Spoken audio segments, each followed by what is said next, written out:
Thank you for tuning into your quick news, stimulus check, and stimulus package update for Monday, November 2nd. Let me know your thoughts about yesterday's video. If you perhaps have some tips for finding cheap lumber, let me know in the comments. Today we have some major retail industries in trouble, COVID cases continue to rise, and the leaders send out their mixed signals regarding the stimulus. So grab your coffee and let's jump right in. How do you take your coffee? I go with just a splash of vanilla creamer and some Splenda. Pretty simple. To the news. The holiday seasons are upon us and some major industries are facing some hefty challenges.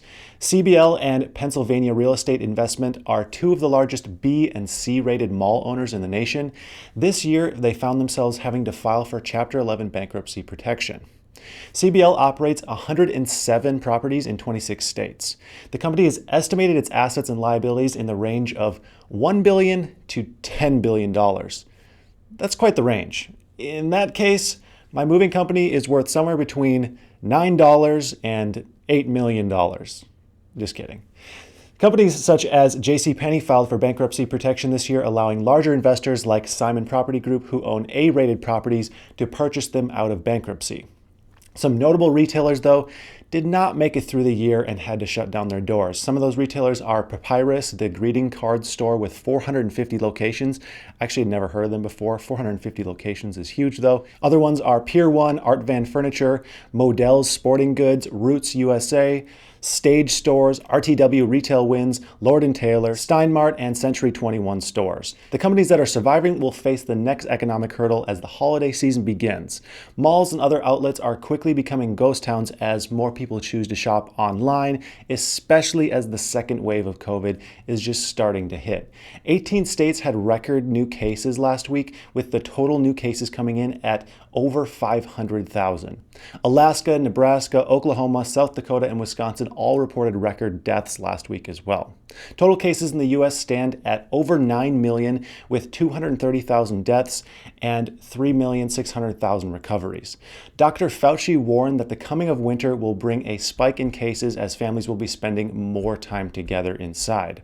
The president, however, is not a fan of this as he continues to push that the U.S. is around the corner beating the virus. Yesterday at a campaign rally in Florida, the crowd chanted "Fire Fauci" as Trump replied, "Don't tell anybody, but let me wait until a little bit after the election," kind of alluding that he may fire him. Who knows, he likes to just get people aggravated. As Trump prepares for the election, Nancy and Mnuchin left off on some sour terms last week, and talks in Washington seem gloomy as Mitch McConnell sets his sights on a stimulus package in 2021. Basically, according to Mitch, the lame duck period this year is going to be extra lame. According to Trump, though, a package will be passed immediately after the elections, and then according to Pelosi, a package will be passed between November and January. And everyone else seems to land somewhere between those options. Here's what I believe as of right now. If a package isn't passed sometime in November or December, the odds of it happening at all decrease dramatically. But I do think something will be passed within those months. This is all other things equal.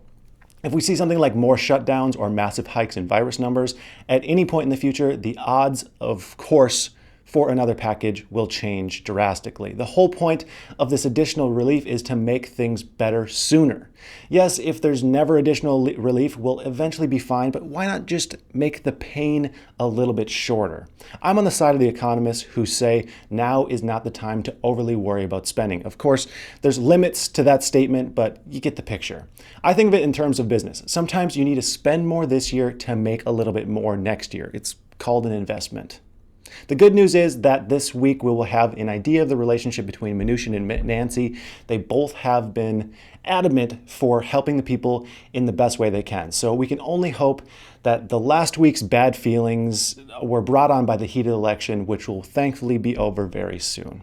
So that's everything you need to know regarding your news update and your stimulus update. Make sure to help me combat the YouTube algorithm by liking, subscribing, and sharing. It makes a huge difference. And of course, have a profitable day.